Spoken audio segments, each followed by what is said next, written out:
Assalamualaikum warahmatullahi wabarakatuh. Selamat siang semuanya. Perkenalkan, kami dari kelompok 9. Di sini kami membuat codingan, yaitu analisis hubungan durasi belajar mandiri terhadap indeks prestasi mahasiswa. Yang dimana kami membuat ini supaya ingin mengetahui, karena dari indeks prestasi, salah satu faktornya itu durasi belajar di luar kuliah. Nah, sebelum kami mempresentasikan hasil codingan kami, perkenalkan kami terlebih dahulu. Kenalkan, nama saya Hanif Abid Al-Rizky dengan NIM 125130114 dari program studi Teknik Elektro. Di sini saya tidak sendiri, saya bersama teman-teman saya. Silakan mengenalkan diri. Baik, sebelumnya perkenalkan nama saya Muhammad Fahdi Gusrian dengan NIM 125130114 dari program studi Teknik Elektro. Izin memperkenalkan diri, nama saya Beverdi Prasetya dengan NIM 125130024 dari program studi Teknik Elektro. Oke, sebelum kami masuk dan menjelaskan hasil codingan kami, di sini saya akan menjelaskan alur pengerjaannya terlebih dahulu.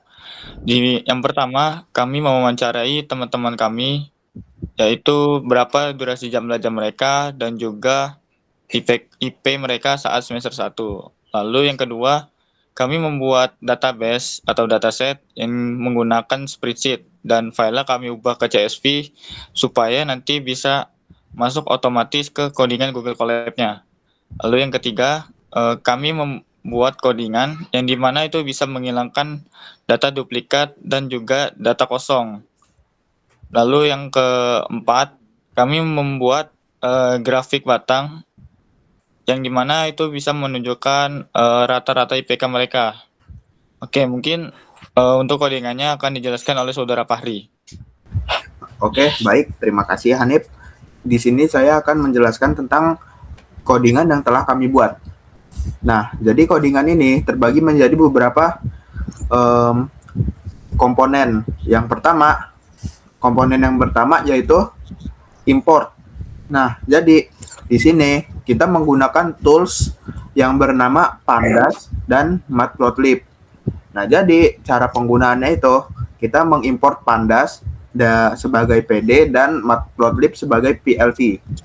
Nah, lalu setelah itu kami membuat kode untuk men-split data yang ada di mengsplit dan menginput data yang ada di file yang ada di spreadsheet. Nah, jadi itu seperti ini. Pertama, link dari spreadsheetnya itu dimasukkan, lalu di split menggunakan kode seperti ini, dan ini akan mengsplit dari setelah D sampai ke slash selanjutnya.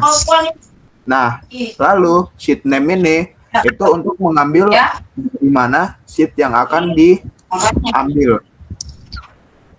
Yang punya Mbak Erna aja. Yang kamu mana akan diambil. Jadi aku ngasih 48 ya. Lalu di bawahnya ada file yang bernama rename. Nah, jadi karena di dalam spreadsheet itu file yang nama kolom itu berbeda, jadi akan di-rename menjadi durasi belajar dan IPK. Nah, namun di sini ada tambahan. Jika ada yang tidak terdapat nama di dalam kolomnya itu, maka data tersebut tidak akan masuk ke dalam kodenya. Nah, lalu di sini ada kode untuk mengubah durasi belajar dan jam menjadi float. Nah, mengapa diubah ke float? Karena jika durasi belajarnya diubah menjadi integer itu akan menyebabkan error atau datanya akan terbaca menjadi bilangan non desimal. Jadi misalnya IPK-nya 3,7, dia akan dibulatkan menjadi 4. Nah, di sini ada kode untuk tidak memasukkan data yang duplikat atau data kosong. Jadi lalu di bawahnya ada untuk menampilkan database. Nah, di bawahnya lagi ada untuk membuat statistiknya. Nah, setelah statistik dibuat, maka kita membutuhkan kode untuk membuat grafiknya. Nah, jadi di sini saya akan menjelaskan. Oke. Jadi di sini setelah kita membuat kode untuk print statistik, kita harus membuat kode untuk membuat grafiknya. Nah, jadi di sini pertama ada kode untuk membuat grafik. Nah, PLT bar ini menunjukkan bahwa grafik yang dibuat merupakan grafik batang. Nah, lalu PLT title ini merupakan judul dari grafik yang akan kita buat. Nah, jika sudah begini, kita bisa langsung run untuk melihat hasilnya. Nah, ini merupakan database siswa yang tadi telah dibuat. Yang mana database itu yang ini. Nah, lalu di bawah database siswa ada statistik. Nah, statistik ini menampilkan 2 poin, yaitu rata-rata durasi belajar dan rata-rata IPK. Nah, di dalam grafik ini menunjukkan hasil yang mana durasi belajar dalam bentuk jam itu bisa mempengaruhi tingkat IPK seseorang. Seperti yang bisa dilihat, ini rata-rata orang yang IPK-nya bagus itu mereka belajar dari 5 jam hingga 6 jam. Sementara yang di 7 jam ini kosong dikarenakan tidak ada responden yang mengisi di 8 jam. Nah, setelah itu saya akan membagikan data seperti saya akan menjelaskan data spreadsheet-nya. Jadi, kami melakukan wawancara kepada teman-teman kami dan menulis datanya di dalam spreadsheet ini. Nah, seperti yang bisa dilihat, di sini ada 25 responden. Dan di sini ada beberapa data yang kembar ataupun kosong. Nah, jadi rata-rata mereka itu menjawab mereka belajar sekitar 4-5 jam. Namun ada beberapa yang belajar hingga sampai 8 jam. Oke, mungkin sekian dari saya. Izin bertanya, Saudara Fahri. Baik. Tadi kan ada dijelaskan data kosong dan data duplikat. Itu bisa ditunjukkan nggak gimana cara kerjanya? Jadi data kosong ini saya bagikan ke spreadsheet-nya ya. Jadi data kosong, semisal nama dia itu Ahmad. Nah, Ahmad mengisi nama namun tidak mengisi jam durasi belajarnya. Tapi dia memberitahu IPK-nya, semisal IPK-nya 3,5. Nah, dengan begini sistem itu akan tidak membaca codingan yang data yang kosong. Nah, seperti yang bisa dilihat di sini. Nah, seperti yang bisa dilihat di sini ya, saya coba run lagi. Nah, tidak ada nama Ahmad di sini. Begitu. Nah, sementara itu, jika data duplikasi, di sini saya akan contohkan, saya akan menduplikasi data Keisha. Nah, ini akan membuat data yang dibaca akan berubah. Nah, semisal di sini codingannya saya coba run. Nah, datanya itu datanya akan tetap sama dikarenakan Keisha yang terbaca hanya 1. Dia tidak akan membaca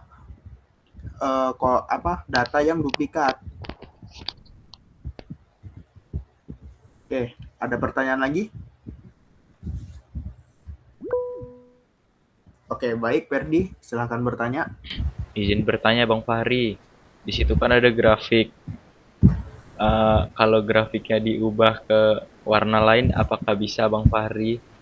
Terima kasih Bisa. Bang Fahri. Oke, baik. Saya akan menjawab. Jadi jawabannya itu bisa, bisa banget. Nih, seperti yang tadi saya jelaskan, di dalam codingan membuat grafik ini ada yang bernama color. Color ini menentukan warna dari grafik yang telah dibuat. Jadi, jika ingin mengubah warnanya, kita bisa menggunakan color ini. Semisal dari red menjadi blue. Nah, lalu kita coba run kembali. Maka data ini akan berubah warnanya. Oke. Apakah sudah jelas? Sudah jelas Bang Fahri, terima kasih. Oke, baik. Mungkin Untuk yang hubungan durasi belajar terhadap IPK itu apakah bisa diubah juga Bang Fahri judulnya? oh, boleh, bisa kok. Jadi hubungan durasi belajar ini bisa diubah. Nah, sama seperti tadi yang saya jelaskan. Nah, PLT title ini merupakan judulnya. Jadi bisa diubah sesuka hati. Semisal akan saya ubah menjadi ayam geprek. Nah, lalu saya coba run, maka judulnya akan menjadi ayam geprek. Oke. Apakah jelas, Hanif? Baik, sudah jelas. Terima kasih Saudara Fahri. Oke. Mungkin bisa dilanjut. Oke. Jadi, apakah ada pertanyaan yang lain? Cukup Bang Fahri. Oke.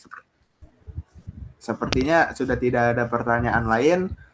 Akan saya kembalikan kepada Saudara Hanif. Baik, terima kasih Saudara Fahri atas penjelasannya. Untuk selanjutnya, mungkin akan dijelaskan hasil analisis dan juga kesimpulan oleh Saudara Ferdi. Silakan Saudara Ferdi.